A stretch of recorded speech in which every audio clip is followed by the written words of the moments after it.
안녕하십니까, 이원발입니다. 중견배우의 조언 6번째 시간입니다. 여러분, 인생을 어느 정도 사신 분들에게서 종종 듣는 말이 있죠. 내 인생은 한편의 드라마야 라는 말이 있죠. 예. 그 이야기는 인생을 살아오면서 겪었던 희노애락의 사연이 그만큼 많다는 것을 의미하는 것일 겁니다. 예. 그런 굴곡진 자신의 삶의 이야기가 드라마를 보면서 마치 자신의 인생 이야기를 대신해주는 듯한 착각을 하면서 빠져들게 되는 거죠. 예. 자, 그러면서 자신의 인생을 생각하며 울고 웃고, 그렇게 드라마는 우리의 인간의 삶에 엄청난 영향을 주게 됩니다. 자, 그런데 요즘 드라마들을 보면요, 옛날하고 많이 달라져 있습니다. 옛날엔 가족 중심의 드라마가 참 많았잖아요. 이제 그런 드라마를 보면서 공감하며 울고 웃던 그 정서들이 요즘엔 거의 사라졌어요. 뭐 그냥 아이들이 좋아하는 비주얼 배우들을 등장시킨 드라마들이 줄을 이루고 있는 거죠. 예. 이제 그러다 보니 옛날처럼 감동의 여운을 갖게 하는 드라마를 보기가 참 힘들다는 거예요. 그런 면에서 보면 참 옛날이 그립습니다. 예. 제가 5편에서 말씀드렸듯이 어쩌면 나한테는 기회의 드라마였던 KBS의 1연속곡 3호 곡은 줄거리상 집안이 몰락하면서 아버지와 함께 죽으면서 중간쯤에 마무리가 됩니다. 지금 생각해보면요, 참 아쉬운 드라마였습니다. 그런 생각을 할 수밖에 없었던 이유가 그 드라마 시청률이 엄청 높았거든요. 그때 아마 내가 좀 더 잘했고 더 길게 갔더라면 아마도 꽤 성공한 배우가 될 수 있었을 겁니다. 그런 기회 드라마가 사실은 3호곡이었습니다. 그래서 아쉬움이 많이 남습니다. 자, 그 뒤로도 저는 일은 끊임없이 들어와가지고 거의 쉬지 않고 출연했다고 볼 수 있습니다. 아마도 우리 동기들 중에 제일 바쁜 배우로 인식될 정도였으니까요.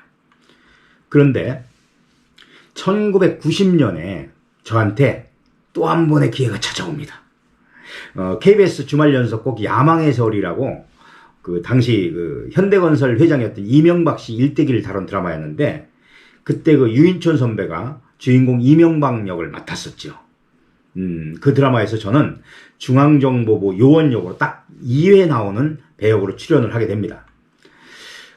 그 드라마 내용 중에 이제 이명박의 운동권 경력을 문제 삼아서 중정에 불러다가 취조하는 그런 씬이었어요. 근데 이명박 씨 그 유인촌 형을 앉혀놓고 신문하면서 주고받는 대사가 장장 6, 7장 넘어가는 거예요. 근데 당시 대사를 외면서 그 3호곡 할 때 그 김혜수 앉혀놓고 그 대사든 생각이 막 떠오르는 거예요. 그때 그 곤욕을 치르며 녹화했던 기억들이 스쳐가면서 이제 연습을 하는 거죠. 그때 그 경험이 얼마나 큰 힘이 됐던지 NG 한 번 없이 녹화를 끝낼 수 있었습니다. 예. 그런데 그 나연숙 작가 선생님이 제가 하는 연기를 보고는 아이디어를 얻으셨는지 중앙정보부 요원역으로 계속 등장을 시켜서 계속 나오는 배역으로 바뀌게 됩니다. 강문영을 좋아하면서요, 김주순과 강문영 사이를 끼어들어서 애증하는 역으로 거의 뭐 주조연급으로 역할이 커졌어요. 예. 그때 제가 설정한 캐릭터가 중앙정보부 요원역이니까 아주 그냥 냉철하고 무표정한 인물로 설정을 해서 옷차림도 그냥 검은색 양복에 그 머리도 매번 그 동네 이발소 가서 옛날식으로 포마도 바르고 드라이해서 그 완벽한 기관원의 모습을 보이려고 무척 내가 노력을 했죠. 예. 그때까지만 해도요, 중정 요원이 방송국에 이제 상주할 정도로 검열이 심해서 중앙정보 요원들 이야기를 드라마에서 잘 다루질 못했었어요. 그래서 그런지 기존에 잘 볼 수 없었던 캐릭터라서 많은 분들께서 주목을 해주셨던 것 같습니다. 그 야망의 세월은요, 나한테 또 한 번의 기회의 드라마였습니다. 그런데 브레이크가 딱 걸립니다. 야망의 세월을 할 당시에요, 유인촌 선배가 당시 우리 방송연기자 노동조합 위원장을 맡고 있었어요. 유인촌 선배 제의로 그때 제가 노조 사무처장을 맡고 있었습니다.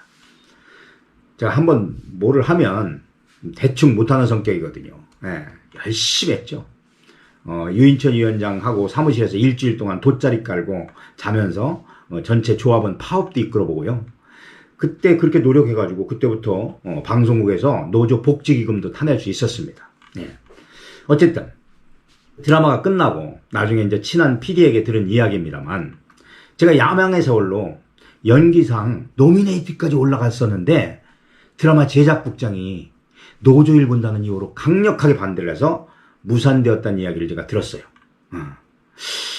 아마 제가 당시에 노조일 안 했다면 상도 받을 수 있었고, 또 상이 아니래도 큰 역할로 계속 일을 꾸준히 할 수 있었는데 노조일 한 것으로 인해서 꺾이게 된 셈이죠. 네. 그래서요, 드라마 제작국은요, PD 한 명의 입이 그렇게 무섭습니다. 더구나 막강한 영향력으로 드라마국의 왕인분이 말한 거는 더 말할 것도 없겠죠. 예. 그러니 여러분, 배우를 지망하고요, 나중에 드라마를 하고자 하시는 분들은 어떤 이유로든 간에 PD들 사이에 부정적인 이야기가 도는 것은 금물입니다. 어차피 캐스팅하는 입장에서 보면 보편적인 기준을 먼저 생각하게 되거든요. 특히 윤리적인 문제 또는 정치적인 문제 등 얽히지 않는 게 현명한 방법입니다. 그건 방송 환경이 아마 바뀌어도 분명히 적용된다고 저는 봅니다. 예. 저는 처음 배우 수업을 시작할 때요, 나의 내리에 아예 박혀있는 신념이 하나 있습니다. 근데 그건 배우가 되기 전에 인간이 되라는 겁니다. 사실 이 이야기처럼 배우에게 필요한 이야기는 없다고 봅니다. 저는 배우는 한 인물을 창조하는 작업이고, 창조를 위해서 내가 느끼고 처한 감정들이 인간의 본연의 모습이 상태가 아니라면 그 역할의 감정을 끄집어내서 표출하는데 엄청난 어려움이 생길 수 있기 때문입니다. 아니, 어려움을 넘어 안 되는 경우도 종종 있습니다. 설령 된다고 하더라도 그 연기는 가짜 연기가 되는 것이죠. 왜 우리가 드라마를 보다 보면 부부 역할을 하면서 부부보다 더 자연스러운 부부의 모습으로 연기하는 배우들을 종종 보잖아요. 그런 모습들이 바로 본연의 인간의 마음을 기본으로 해서 상대를 이해하고 배려하면서 생기는 신뢰와 믿음이 묻어나는 연기들이거든요. 그런데 반대로 부부 역을 맡았는데 무척 사이가 안 좋아요. 그럼 결국 그 안 좋은 감정과 표정들이 화면에서 보여지게 된다는 것입니다. 연기는 캐릭터의 싸움이다. 특히 영화에서는 독특한 캐릭터를 살리지 못하면 살아남을 수 없다. 그러나 방송 드라마는 다르다. 공공성을 생각하고 심의 과정이 있기 때문에 큰 모험을 하지 않는 편이다. 그러다 보니 리얼리티에 제약을 받게 되고 무난한 캐릭터 연기를 선호하는 편이다.